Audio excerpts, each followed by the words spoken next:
வணக்கம் ஐயா. ஓம் நம சிவாய. வணக்கம். ஓம் போகர் சித்திரை நம சிவாய. வணக்கம். போன பதிவுல உலகத்துல எல்லா நாட்டிலயுமே தீவிரவாதிகள்னால தாக்குதல் நடக்கும்னு நீங்க சொன்னீங்க. ஆமா, அதே மாதிரி நடந்துட்டியா? இப்ப பாகிஸ்தான்லயும் நடந்துச்சு, சமீபத்திலயும் இந்தியாவுக்குள்ளயும் தீவிரவாதிகள் ஊடுருவிருக்காங்கன்னு சூப்பர் ஸ்டார் ரஜினிகாந்த் தகவல் கொடுத்திருக்காரு. அது மாதிரி யாரையும் பாத்தீங்கன்னாலும் உடனே போலீஸுக்கு போன் பண்ணுங்கன்னு சொல்லியிருக்காங்க. அது மாதிரி தீவிரவாதிகள் தாக்குதல் நடந்துட்டு இருக்கியா? அதே மாதிரி நீங்க சொல்றது ஒண்ணும் அதே மாதிரி நடந்துகிட்டே இருக்குயா. அதே மாதிரி நீங்க ஜீவநாடி பாக்கல, போகர் ஜீவநாடி பாக்கல, அதுல சில அற்புதங்கள் நடந்திருக்கும். ஆமா, அதுல ஒண்ணு எங்களுக்கு சொன்னீங்கன்னா கொஞ்சம் நன்மையா எங்களுக்கு நல்லதா இருக்கும்யா. ஒரு 10 நாளைக்கு முன்னாடி கூட ஒரு மிகப்பெரிய அற்புதம் நடந்தது. என்ன அப்படின்னு பாத்தீங்கன்னா, நம்மளுக்கு தெரிஞ்சவர் வந்து நம்ம கிட்ட கேட்டாரு நாடி, இது மாதிரி எனக்கு பார்க்கணும் அப்படின்னு. நான் உடனே சரி பார்க்கலாம் அப்படின்னு சொல்லிட்டு பார்த்தோன்னே, என்னத்துக்கு அப்படின்னு கேட்டதுக்கு அவர் சொன்னாரு, தொழில்ல மிகப்பெரிய நஷ்டம் ஏற்பட்டுட்டு அப்படின்னு அவரே சொல்லிட்டாரு. ரைட்டு, சரி முன்ஜென்ம கர்மவினி இது பண்ணி நம்ம பார்த்துருவோம் அப்படின்னு சொல்லிட்டு பார்த்துட்டு, முன்ஜென்மத்துல திருவண்ணாமலை எல்லையில் பிறந்து வளர்ந்து இருக்கும் காலத்தில் வந்து திருவண்ணாமலை அண்ணாமலையார் ஆசியுடன் இந்த ஜென்மத்துல நீங்க பிறவி எடுத்திருக்கீங்க. இந்த பிறவி உங்களுக்கு புண்ணியமான பிறவி தான். ஆனா தற்போது காலநிலை சரியில்லை, அதனால இப்படி வந்திருக்கு. கவலையே படாதீங்க. பௌர்ணமி அன்று கிரிவலம் போயிட்டு வந்தால் உன் பிரச்சனை அனைத்தும் தீரும் அப்படின்னு உத்தரவு வந்தது.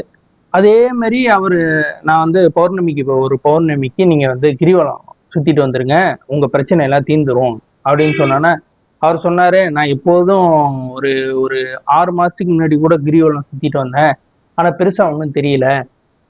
ஐயா சொல்லியிருக்காரு, ஐயா கிட்ட நீங்க வரணும்னு விதி இருந்திருக்கு, அதனால வந்திருக்கீங்க. ஐயா சொல்லியிருக்காரு, இந்த கிரிவலம் நீங்க மிஸ் பண்ணாம பௌர்ணமி அன்று நீங்க போயிட்டு வாங்க அப்படின்னு.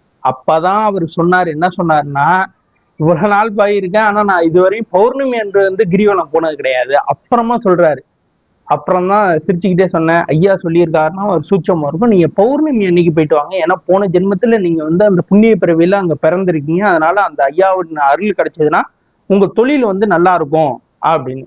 ஏன் 1 வருஷம் ஆயிட்டுன்னா அவர் வந்து வாக்குவாதம் பண்றாரு. 1 வருஷமா இருக்கு, நீங்க சும்மா பௌர்ணமி அன்று கிரிவலம் போயிட்டு வந்தா எப்படி? ஐயா போன ஜென்மத்தோட கர்மா அப்படி இப்படி இருக்கு ஐயா, அதனால நீங்க கிரிவலம் போயிட்டு வாங்கன்னு உத்தரவு வந்திருக்கு, இதுக்கு மேல நான் ஒண்ணும் பண்ண முடியாது அப்படின்னு சொன்னேன்.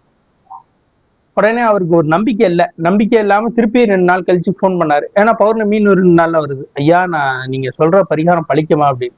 நான் ஒரே ஒரு விஷயம் சொன்னேன், ஐயா சொல்லிட்டாரு, ஐயா சொல்றத இது பண்ணி நான் ஒன்றும் சொல்ல முடியாது சொல்லிட்டாரு, போயிட்டு வந்தேன். நான் என்ன பண்ணாரு, பஸ்ஸுக்கு கூட காசு இல்லை. அவரு தெரிஞ்சவங்க வந்து ஒரு வேனு, அது அவருக்கு ஒரு புண்ணியம் என்ன அப்படின்னு பாத்தீங்கன்னா, அவங்க தெரிஞ்சவங்க சர்க்கிள் ஜாஸ்தி. என்ன பண்றாங்க, அவங்க திருவண்ணாமலைக்கு டூர் மாதிரி போறது வந்து வழக்கம் அவங்களுக்கு. பௌர்ணமி போவாங்க. அதுல ஒரு சீட்டு அன்னைக்கு ஒருத்தர் வரல, இவருக்கு கிடைச்சிட்டு உடனே கிரிவலம் போனாரு. அப்பயுமே கிரிவலம் போகும்போதுமே போன் அடிச்சாரு, எனக்கு வேன்ல போகும்போதுமே போன் அடிச்சாரு, இது மாதிரி கூட்டத்தோட ஒரு நண்பர்கள் வட்டாரத்தோட நான் வந்து வேன்ல போறேன்.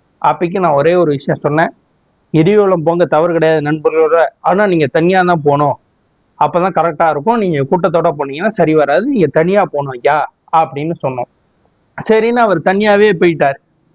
போயிட்டு வந்தோன்னா பெரிய மாற்றம் ஒன்றும் வரல. 1 நாள் போச்சு, 2 நாள் போச்சு, 3ஆவது நாள் கால் வருது, ஐயா மிகப்பெரிய அற்புதம் பண்ணிட்டாரு எனக்கு அண்ணாமலையாரு, போகர் சித்தருக்கு வந்து ரொம்ப வந்து நான் வந்து சந்தேகப்பட்டேன், மன்னிச்சிருங்க அப்படின்னாரு. என்னங்க ஐயா நடந்தது அப்படின்னு கேட்டேன்.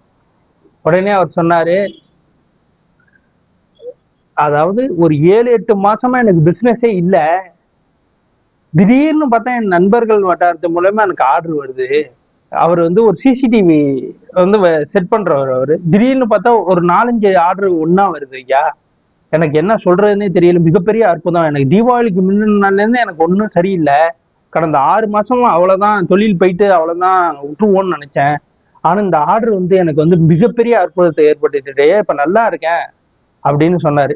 எனக்கு வந்து ரொம்ப சந்தோஷம். அதாவது நான் அப்பதான் சொன்னேன், சித்தர்களை நம்பினோர் இன்னைக்கு வந்து கெட்டு போனதா சரித்திரத்திலே இடம் இல்லை. நான் இன்னைக்கு சொல்றேன், சித்தர்களை யார் யார் நம்புறாங்களோ அவங்க வாழ்க்கையில தோல்விங்கிறதே கிடையாது. அதுவும் இந்த போகர் சித்தருங்கிறவங்க சொன்னாங்கன்னா அவ்வளவுதான், அதுதான், அதை மீறி எதுவும் நடக்காது. அந்த பரிகாரத்தை கவனமா பண்ணணும். எந்த டயத்துல சொல்றாங்களோ அந்த டயத்துல போய் பண்ணணும். இதனால அவர் வாழ்க்கையில வந்து மிகப்பெரிய அற்புதம். இன்னைய வரையுமே அவர் இதுக்கும் டைம் கேட்டிருக்காரு. அவருக்கு வந்து தொழில்ல வந்து அந்த பேர் மாத்தணும் அப்படிங்கிறதுக்காக நம்மள்ட்ட டைம் கேட்டிருக்காரு. ஒரு 4-5 நாள் போட்டோம், ஏன் நான் வந்து ஒதுக்கி உங்களுக்கு சொல்றேன் அப்படின்னு சொன்னோம். அதாவது தொழிலுக்கு பேர் மாத்துறது.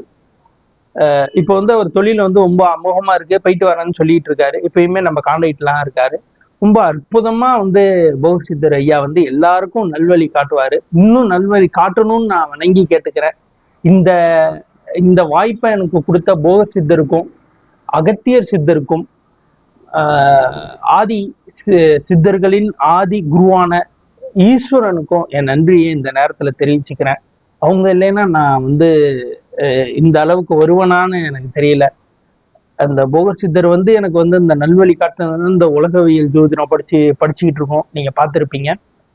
அப்புறமா இந்த மாதிரி அற்புதங்கள் பல விஷயங்கள் அற்புதமா பண்ணிட்டு இருக்காரு. இதை நான் அடுத்து வர பதிவுல நான் வந்து உங்கள்கிட்ட வந்து பகிர்ந்துக்கிறேன். அதே மாதிரி நான் ஒண்ணு கடைசியா ஒண்ணு சொல்லிக்கிறேன் இந்த சேனல் வழியா. இந்த சித்தர்களை வந்து நம்மளோர் கைவிடப்படார், இதை வந்து எழுதி வச்சுக்கணும். சித்தர்களை நம்பி சித்தர்கள் வாக்க நம்ம வந்து கடைசி வரையும் ஃபாலோ பண்ணோம் அப்படின்னா வாழ்க்கையில மிகப்பெரிய சக்சஸ் பண்ணுவோம். மிகப்பெரிய, அதாவது ஆரம்பம் தெரியாது, ஏன்னா கர்மவினி காரணமா ஆரம்பம் கொஞ்சம் வந்து இதா இருக்கும். ஆனா புடிச்சிட்டீங்க, நம்பிக்கை வந்துட்டு சித்தர்கள் வந்து கொடுக்கறதுக்கு உங்களுக்கு ரெடியா இருக்காங்க. ஆனா நம்பகத்தன்மை நம்மள்ட்ட வேணும், 100% வேணும். சித்தர்கள் அங்க ஒரு சித்தர்கள்ட்ட ஒரு இது என்ன அப்படின்னு பாத்தீங்கன்னா, அந்த 100% நம்பிக்கை இன்னைக்கு குறைஞ்சிட்டு வருது. அந்த 100% வச்சு நம்பிக்கை வச்சு நீங்க பண்ணீங்கன்னா நிச்சயம் அந்த காரியம் சித்தியாகும். சித்தர்கள் சொன்னது எல்லாமே நடந்துகிட்டு இருக்கு, நடக்கும் அப்படின்னு நம்பி நான் விடைபெறுகிறேன். நன்றி, வணக்கம். ஓம் நம சிவாய. ஓம் போர் சித்தனம் நம சிவாய.